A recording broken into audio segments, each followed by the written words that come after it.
दोस्तों नमस्कार। आप सभी का बहुत बहुत स्वागत है आपके अपने यूट्यूब चैनल मुख्य शिक्षा में। चाइल्ड डेवलपमेंट एंड पेडागोजी जो मध्य प्रदेश संविदा शिक्षक जो भर्ती परीक्षा वर्ग 2 हुआ था, उसका ये PYQ previous year question paper है दोस्तों, और उत्तर सहित मैं आपको बता रहा हूँ। चाइल्ड डेवलपमेंट पेडागोजी के 30 प्रश्नों की हम बात करेंगे इसमें। पहला प्रश्न आपकी स्क्रीन के सामने इस प्रकार है। The least important reason for assessment in a child centred education is. बाल केंद्रित शिक्षा में मूल्यांकन का सबसे कम महत्वपूर्ण कारण कौन सा है? आपके ऑप्शन इस प्रकार है। उन लक्ष्यों की ओर उनकी प्रगति की निगरानी करना, उनके अधिगम और विकास के लिए लक्ष्य निर्धारित करने में छात्रों में सक्रिय भागीदारी और किसी भी अंतराल को संबोधित करने का निर्धारण, या फिर मुख्य सामग्री ज्ञान और कौशल। तो यहाँ पर बात किसकी की जा रही है? चाइल्ड सेंटर्ड एजुकेशन की, मतलब कि बाल केंद्रित। तो बाल केंद्रित क्या होगा? इसमें learn core content knowledge and skills, ठीक है। मुख्य सामग्री ज्ञान और कौशल आएगा, ठीक है, क्योंकि मुख्य सामग्री होनी चाहिए, ज्ञान और कौशल होना चाहिए। तब जाकर हम कह सकते हैं कि ये मूल्यांकन का सबसे कम महत्वपूर्ण कारण है। बाकी तो सारे mentoring their progress towards those goals, ये भी मुख्य कारण है।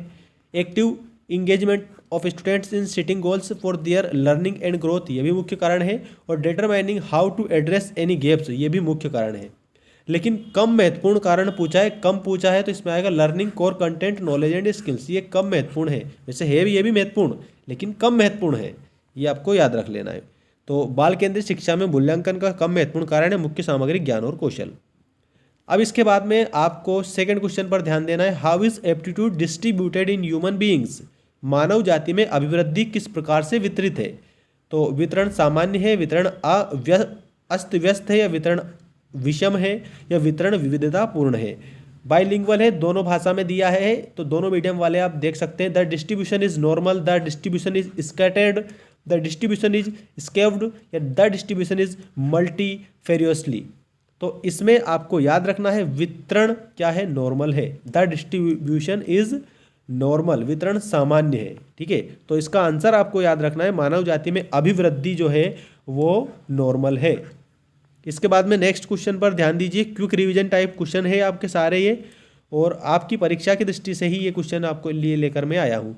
The mental representation of ideas about things are and how we deal with them are called, मतलब कि कह सकते हैं कि कोई वस्तु क्या है, ठीक है, और हम उसके बारे में कैसे व्यवहार करते हैं, उसके साथ कैसे व्यवहार करते हैं, इस विषय में उससे जुड़े मानसिक प्रतिरूप या विचार को क्या कहा जाता है, ठीक है।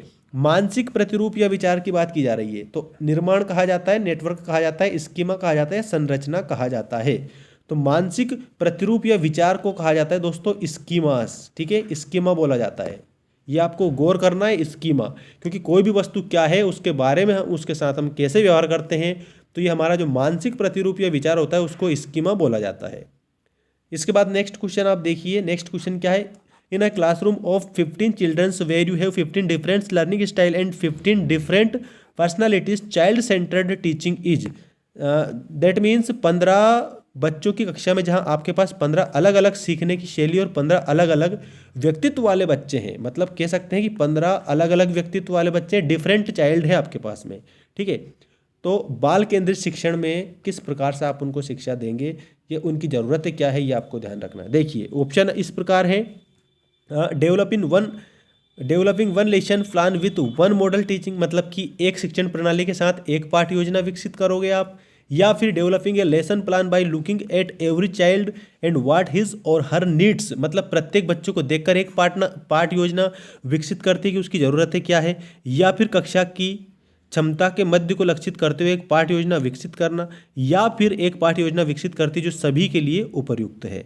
तो इसमें आपको एक बात ध्यान रखनी है, ठीक है, प्रत्येक बच्चे को यह देखना रहेगा कि उनकी ज़रूरतें क्या है, ठीक है, उनकी ज़रूरत के हिसाब से ही तो हम बताएंगे। तो ये आपको याद रखना है, आंसर आएगा प्रत्येक बच्चों को देखकर एक पाठ योजना विकसित करती है कि उनकी ज़रूरतें क्या है।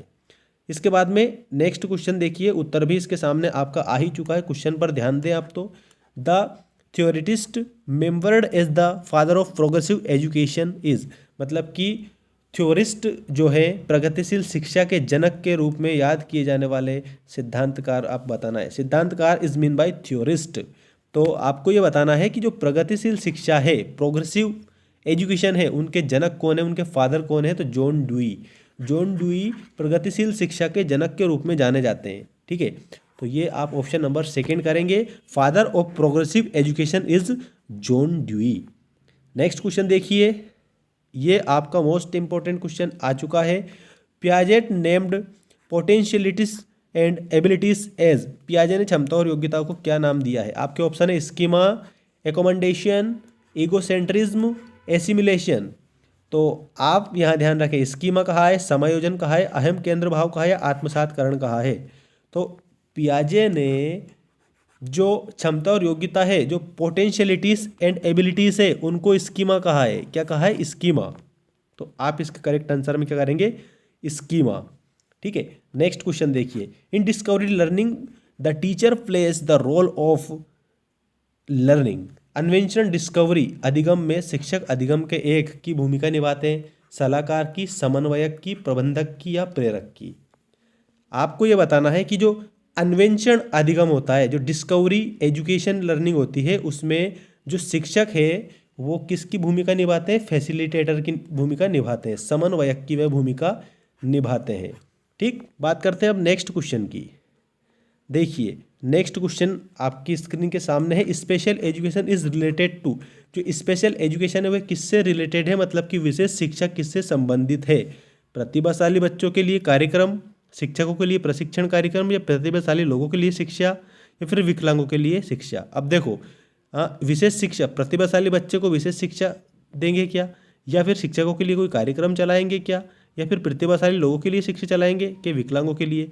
तो विशेष बच्चे बोला जाता है कि इनको, जो विकलांग होते हैं उनको। तो एजुकेशनल प्रोग्राम्स फॉर डिसेबल्ड, मतलब कि special education is related to educational programmes for disabled, मतलब कि जो शारीरिक रूप से अक्षम बालक जो होते हैं उनके लिए विशेष शिक्षा चलाई जाती है।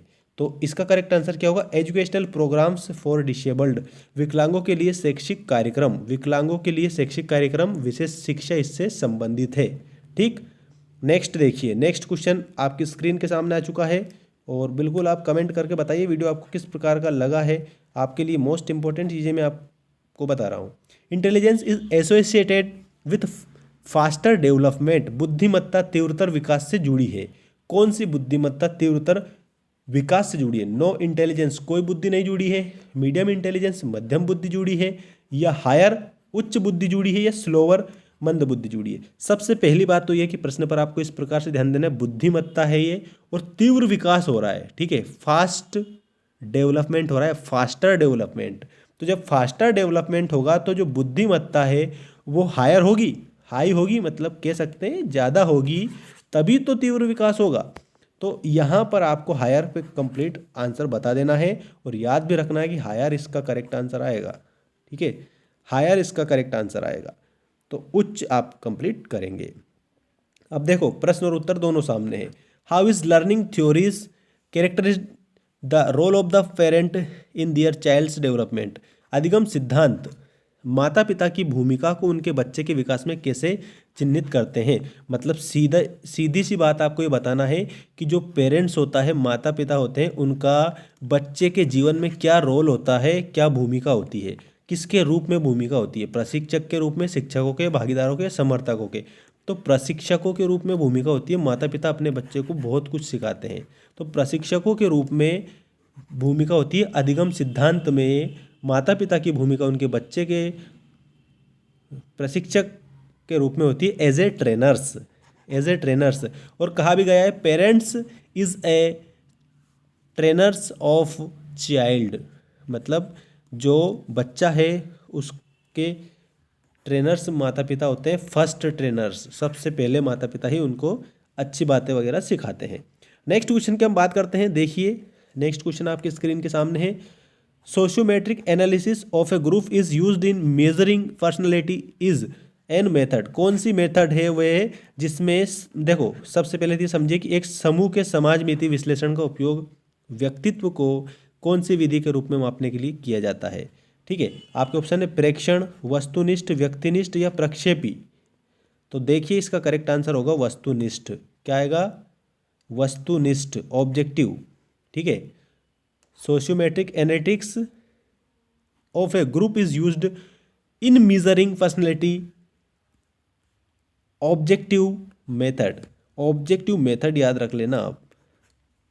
एक समूह के समाजमिति विश्लेषण का उपयोग व्यक्तित्व को वस्तुनिष्ठ विधि के रूप में मापने के लिए किया जाता है। नेक्स्ट क्वेश्चन की बात करते हैं, क्वेश्चन नंबर 12। क्वेश्चन नंबर 12 देखिए, विलियमसन के अनुसार निम्नलिखित में से कौन सा निर्देशन और परामर्श का लाभ है? According to Williamson which of the following is the benefits of directive counselling? Directive counselling का बेनिफिट आपको बताना है। आपका ऑप्शन है भावनात्मक पहलू के बजाय बौद्धिकता पर जोर दिया जाता है, कुशल और आश्वस्त करने के लिए परामर्श लेने वाले का मार्गदर्शन नहीं करता है, परामर्श लेने वाले को निर्भर बनाना है, पहल को दबाना। तो सबसे पहली बात तो ये किल्स द इनिशिएटिव, ये तो होगा ही नहीं। मेक काउंसली डिपेंडेंट, ये भी बिल्कुल नहीं होगा, ठीक है। और अगला देखिए, भावनात्मक पहलू के बजाय बौद्धिकता पर जोर, या फिर कुशल और आश्वस्त होने के लिए परामर्श लेने वाले का मार्गदर्शन नहीं करता है, नहीं आ रहा है, इसका मतलब ये नहीं होगा। तो करेक्ट आंसर क्या होगा? Emphasis is on the intellectual rather than the emotional aspect. इसका मतलब ये है कि भावनात्मक पहलू के बजाय बौद्धिकता पर जोर दिया जाता है निर्देशन और परामर्श में, ठीक है। किसमें? निर्देशन और परामर्श में। तो इसका करेक्ट आंसर क्या होगा? ऑप्शन नंबर 1, ठीक है। भावनात्मक पहलू के बजाय बौद्धिकता पर जोर दिया जाता है, ये देख सकते हैं आप करेक्ट आंसर जो बोर्ड ने दिया गया है, ठीक है। अब अगला देखिए, अगला क्वेश्चन आपके सामने है, ऑर्थेटिक उपकरणों को मुख्य रूप से के लिए डिजाइन किया गया है। Orthotic devices are designed primarily to, जो ऑर्थेटिक उपकरण है उन्हें किसके लिए डिजाइन किया गया है? तो none of the support of the body part, repair a body part, replace A missing body part. तो जो ऑर्थेटिक उपकरण है उसको आपको याद रखना है, support a body part, support a body part, शरीर के अंगों को जो समर्थन देने के लिए ऑर्थेटिक जो उपकरण होते हैं उनका यूज़ किया जाता है। तो ये करेक्ट आंसर होगा आपका, शरीर के अंगों को समर्थन देने के लिए option number 2। Option number 2 is the correct answer. Next question आप देखिए, नेक्स्ट क्वेश्चन है आपका, assessment regarding the outcome of students learning is known as assessment. मतलब छात्रों के अधिगम के परिणाम के विषय में आकलन को मूल्यांकन के रूप में जाना जाता है। मतलब कि आकलन को किस मूल्यांकन के रूप में जाना जाता है? नैदानिक, बेंचमार्क, रचनात्मक या निदान? तो इसमें आपका करेक्ट आंसर आएगा नैदानिक, ठीक है। प्रोग्नोस्टिक मतलब निदानिक, जो निदान जो होता है, निदान मूल्यांकन के रूप में जाना जाता है अधिगम के परिणाम के विषय में आकलन को, ठीक है। आकलन को निदान के रूप में जाना जाता है। लास्ट क्वेश्चन है दोस्तों, लास्ट क्वेश्चन देखिए और इसके बाद में आप बिल्कुल 100% कंप्लीट कर सकते हैं 15 के 15 ही क्वेश्चन। निम्नलिखित में से कौन सा अनुकूलन ओरिएंटेशनल कोहलबर्ग के अनुसार पारंपरिक नैतिकता के चरण के अंतर्गत आता है? दंड एवं आज्ञा के प्रति अनुकूलन, ओरिएंटेशन, सामाजिक सहानुभूति और विवेक, सार्वभौमिक नैतिक मूल्यों की नैतिकता, या सहायक सामान्य उद्देश्य और विनिमय। तो इसका जो करेक्ट आंसर है वो आपको सामाजिक सहानुभूति और विवेक करना है, ठीक है। देखिए, सामाजिक सहानुभूति, सोशल कंसर्न एंड कॉन्साइंस, ये अनुकूलन मतलब ओरिएंटेशन कोहलबर्ग के अनुसार पारंपरिक नैतिकता के चरण के अंतर्गत आता है। नैतिकता किससे सीखता है बच्चा? समाज से सीखता है, ठीक। नैतिकता समाज से सीखता है, समाज से उसको सहानुभूति और विवेक प्राप्त होता है। तो इसका correct answer social concern and conscience आएगा। ये आपको याद रखना है, ओरिएंटेशन कोहलबर्ग के अनुसार पारंपरिक नैतिकता का चरण।